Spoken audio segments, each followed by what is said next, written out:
The Hollowing. Chapter 1. Fog was thicker here. It rolled in slow and cold from the hills, snaking across the old railway platform like a living thing. The train hissed and groaned behind Iona MacLeod as she stepped off, suitcase in hand, into the damp breath of the Scottish Highlands. Dunbrae Station was barely more than a shelter of stone and moss with a wooden sign so faded it seemed ashamed to show its name.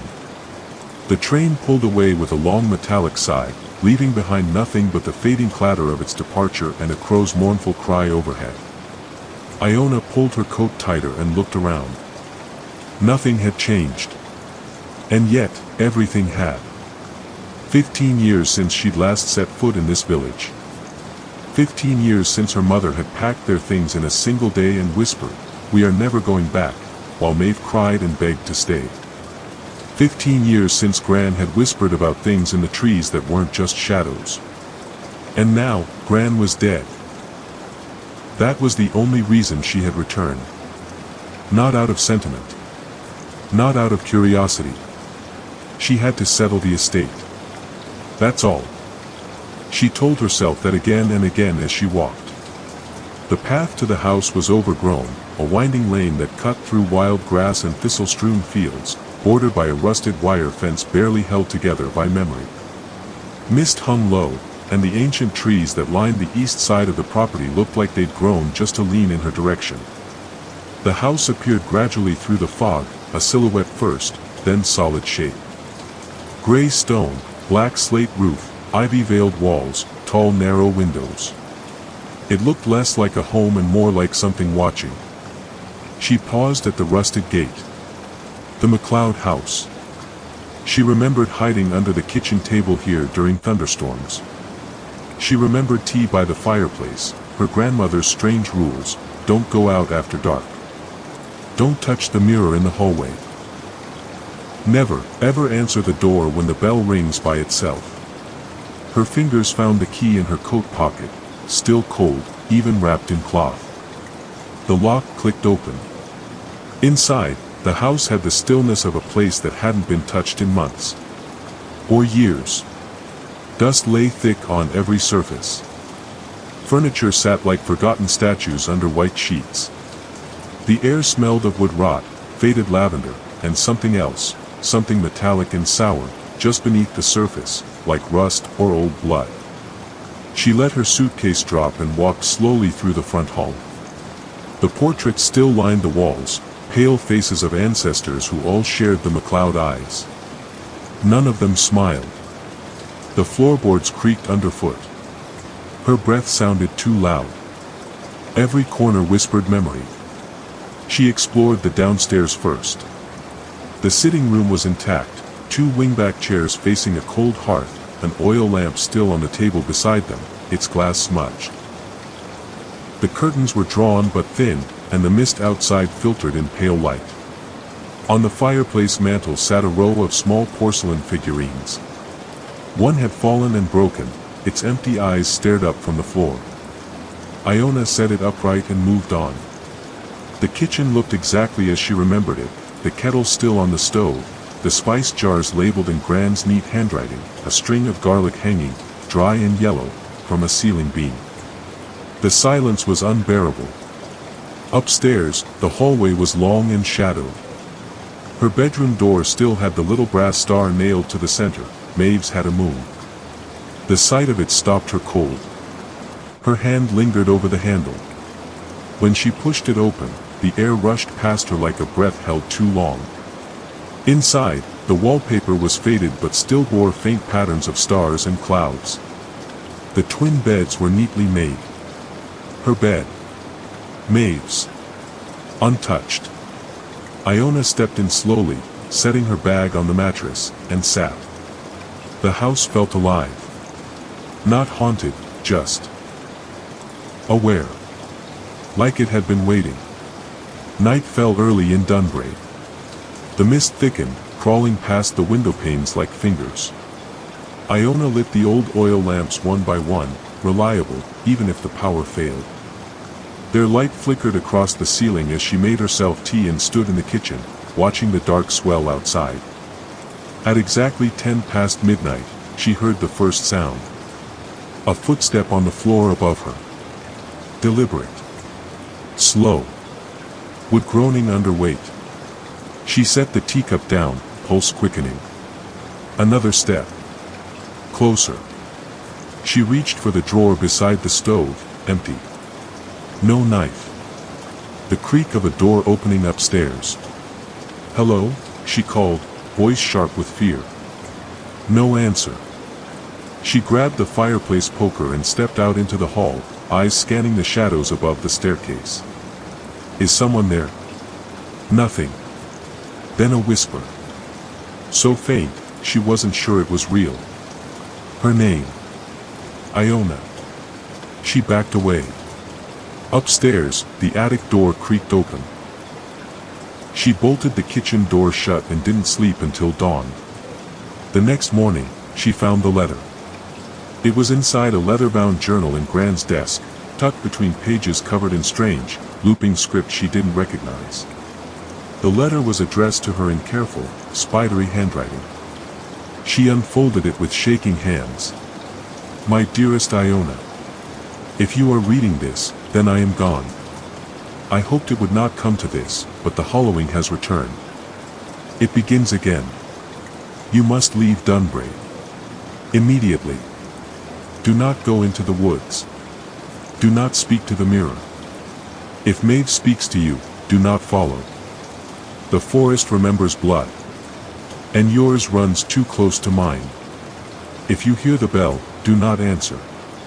Burn this letter. Burn the house. Forgive me, my darling. I did what I could. Gran. Iona read it twice. Then she looked toward the mirror in the front hall. Her reflection stared back. But it wasn't doing the same thing she was. It was smiling. Chapter 2, Whispers in the Woods. The village of Dunbury always felt small, but now it felt like a cage. Iona walked the muddy path into town the next morning with the wind at her back and the sound of the forest whispering low behind her. The trees lined the road like sentinels. She didn't look at them. She couldn't. Her eyes still burned from the sleepless night. The mirror, it hadn't just reflected her. It had moved on its own. A smile where she hadn't smiled. A voice that whispered her name in Maeve's voice, but distorted. Like someone remembering a melody without knowing the notes. And she hadn't burned the letter. Not yet. She needed answers. Dunbury had never been lively, but now it felt like a place in mourning. The post office was shut. The butcher's shop stood boarded up. The only place with a light on was the church. She didn't go inside. Instead, she made her way to the only person she remembered who had ever spoken about the old ways, even when her mother told them to stop listening. Alastair Dunn. The historian. He lived above the library now, in the second floor of a sagging stone building, surrounded by stacks of books that hadn't been borrowed in decades. He looked thinner than she remembered. Paler. But his eyes sharpened the moment he saw her. You're MacLeod's girl, he said. I thought I heard the bell. What bell? He didn't answer. Instead, he stepped back and gestured her inside. The room smelled like mildew and paper. A kettle whistled softly on a stove. A fireplace smoldered, though it was far too warm for it. She sat on the edge of an old wingback chair, nerves tight. Alastair poured her tea. You're not safe here, he said, sitting opposite her without preamble. You know that, don't you? I think so, Iona said softly. The house, the woods, it's all wrong. My grandmother left me a letter. She warned me. About something called the Hollowing. He flinched. That name should never be said aloud, he whispered. Iona leaned forward. What is it? Alastair looked toward the window, as if someone might be watching. Long ago, he said, voice low, before your family came to Dunbury, this land belonged to the forest. People worshipped it. Sacrificed to it. Then, something changed. A rift opened. The forest took something it shouldn't have. It began to make things in its own image. Hollow things. Hungry things. He paused. They live in the space between the trees.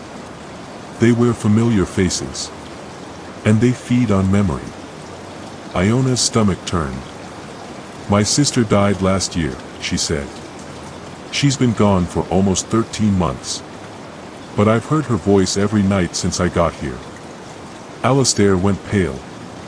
Then it's already begun. The walk back was slow. She could feel the woods leaning closer. The shadows between the trunks deeper than they should have been. At one point, she turned and caught a flicker of white, a figure standing between the trees. Maeve. She ran. That night, she locked every door. Drew every curtain. Lit every lamp. And still, as the clock passed midnight, the front door creaked open. Bare footsteps sounded in the hall. Then, the bell. Just once. Low. Echoing. And outside, in the mist, Maeve stood at the edge of the woods, smiling with no eyes. Excellent. Now the story dives deeper into the past, and Iona begins to uncover the terrible inheritance left behind. Here's Chapter 3, The Black Journal. The journal wasn't hidden in a drawer or locked in a box. It was right there, on the highest shelf of the old study, wrapped in faded cloth and tied with string, as if Gran had wanted it found, but only at the right moment. Dust swirled in the light as Iona pulled it down, the cloth rasping between her fingers. The moment she untied the string, the air in the room seemed to shift. Heavier. Thicker. Inside, page after page of handwritten entries, sketched diagrams, newspaper clippings, and strange symbols Iona didn't recognize. The handwriting started neat, crisp, Agnes's familiar loops and spindles. But as the pages went on, the script became frantic. Shaky. Like it was written by someone who hadn't slept in weeks. The first entry was dated March 12, 1963. They told me to forget. But I remember everything. The mirror was the beginning. The forest was the end. I was 15 when it called me. Iona sat by the window and read for hours. Agnes hadn't just lived in the house. She had fought it. The journal described the hollowing as a cycle, not a single event, one that returned every few generations. It marked a bloodline, not a location. The forest fed off memory, using grief as a tether. It wore familiar faces. It whispered truths twisted out of pain. One entry chilled her. Maeve appeared to me yesterday. But she has never been born. That is how I know it's begun again. Iona's breath caught. The name. Her sister's name. But written decades before Maeve had ever existed. Downstairs, the mirror waited. Iona stood before it again, heart hammering. Her reflection watched with that same glassy stare. No movement. No smile. Until Iona blinked, and saw Maeve behind her. In the mirror. Not in the room. Just, behind her, reflected. Smiling. Not blinking. She spun around. Empty. When she looked back, the mirror showed only herself. Shaking, she grabbed the fireplace poker and swung. The glass shattered. The shards fell silently to the ground. Blood bloomed from her palm where one had sliced deep. She didn't feel it. Only the forest did. Outside, the wind rose, and from somewhere far away, the bell rang again. Chapter 4, Maeve's Voice. The voice came with the rain. It was light at first, a whisper behind thunder, a syllable between raindrops. But Iona knew it. Her sister's voice. Intimate. Familiar. Impossibly wrong. Iona, it called. Come back. Every night, she heard it closer. Not in dreams. Not in her mind. In the walls. In the floorboards. Beneath her bed. In the hush between lightning strikes. The village was no refuge now. People crossed themselves when she passed. Doors locked when she walked by. Alistair stopped answering his door. The forest was pressing closer. The trees leaned against her windows. The shadows bled into the daylight. On the seventh night, Iona found footprints on the stairs, bare feet. Wet. Leading up to the attic. At the top, she found the mirror shards. They were rearranged. Each reflected a piece of Maeve's face. Smiling. The journal said the hollowing fed on grief, wearing memory like a mask. But Maeve was more than a memory. She was calling her. And Iona, exhausted, frightened, and half-mad from days without rest, followed the voice. Out the door. Down the path. Into the forest. She walked without knowing where. The trees parted. A clearing appeared, stone-ringed, circular, and ancient. And in its center, Maeve. Whole. Radiant. Her hair tangled with leaves, her dress soaked in moonlight. Iona dropped to her knees. "Is it really you?" she asked. Maeve smiled. "Of course. I missed you. I know." Maeve opened her arms. Iona stepped forward. And saw the black pits where her eyes should be. The hollow ones watched from the trees. Chapter 5, The Binding Ritual. Iona didn't remember running. She only remembered waking up on the church floor, hours later, soaked in sweat, knees bruised, her grandmother's journal clutched in her arms. The forest had let her go, or maybe it had thrown her back out.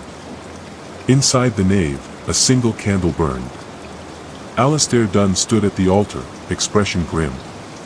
"You saw her," he said. It wasn't a question. "She spoke to me," Iona whispered. "She touched me. But it wasn't Maeve. It looked like her." "It wears her face," he said. "That's what it does. That's what it always does." He limped forward, gesturing for the journal. Together, they flipped through the pages. Agnes had scrawled a desperate final entry, one Iona had missed. The hollowing can be bound. Not killed. Not banished.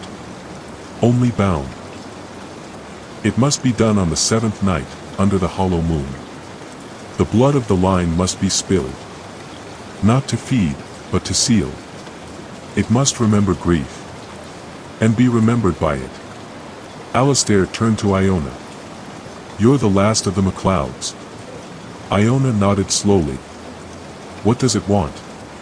He looked at her, eyes tired. "You." That night, they prepared the ritual. Salt, iron, ash, a circle of stones and blood-soaked string. At the center, a mirror. It had to remember her. It had to see her. Alistair stood at the circle's edge, muttering the old rites in a language older than the village. Iona knelt within. Her hands trembled. The mirror remained black. Then the woods shifted. And the hollow ones came. Tall. Twisted. Eyeless. Hollow. And with them, Maeve. Or what had become her. She stepped into the circle, smile as soft as a lullaby. "You don't have to be afraid," she whispered. "I do," Iona said. "That's why it works." She cut her palm and pressed it to the mirror. Blood touched glass. The reflection rippled. Screamed. The forest shrieked around them. The hollow ones writhed. And the mirror cracked. It began with a whisper.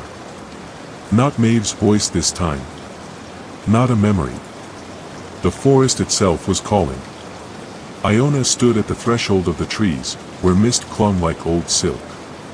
Behind her, the burned remains of the MacLeod house smoldered in the early dawn. She had watched it go to ash in the night, no wind, no lightning, no spark. It had simply succumbed. Like it had been waiting. Alistair was gone. Vanished in the smoke. She was alone now. Exactly how it wanted her. The forest opened for her. The trees bent slightly as she entered, groaning faintly as though stretching after long slumber. Light didn't break the canopy. Instead, a dim gray twilight hung eternal between the branches. No wind. No birdsong. Just silence. With every step she took, the undergrowth thickened behind her, sealing her path. No way back. Roots curled across the forest floor like veins. Bark on the trees twisted into faces, some familiar. Her mother. Gran. Even herself. Their eyes moved. She didn't blink. She passed fallen stones etched with spirals. Bones tied with string. Charms nailed to trunks with black iron spikes. All of it old, older than language.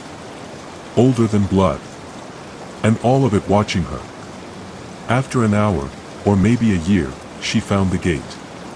Two massive trees arched over an opening in the forest, their trunks twisted together, bark fused.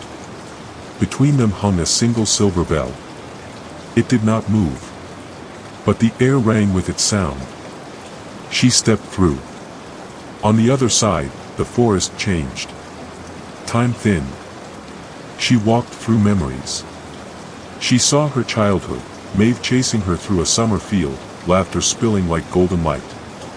Her mother's voice calling them inside, back when her voice was still soft, before the night screams and broken mirrors. She saw the hospital room. Maeve's hand in hers. Cold. Pale. Still warm with echo. "I'm not ready," Iona whispered. The memory of Maeve turned to her, smiled gently. Neither was I. Then the scene peeled away like smoke. Now the hollow showed its true form.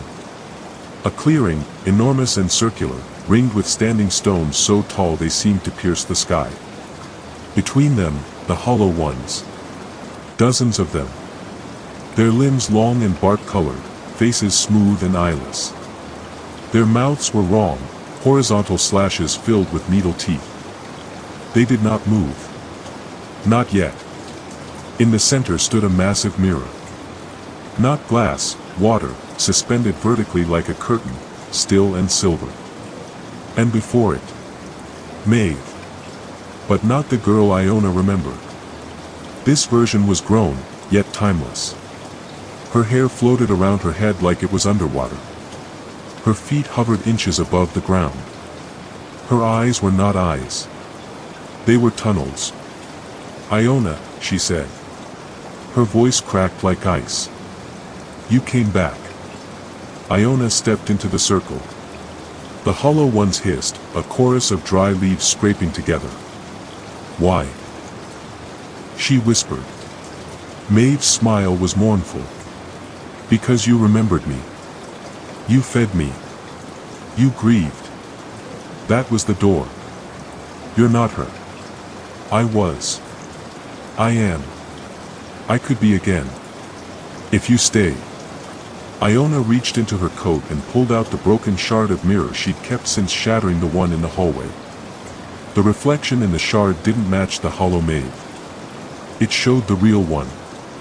The dead one. The one she loved.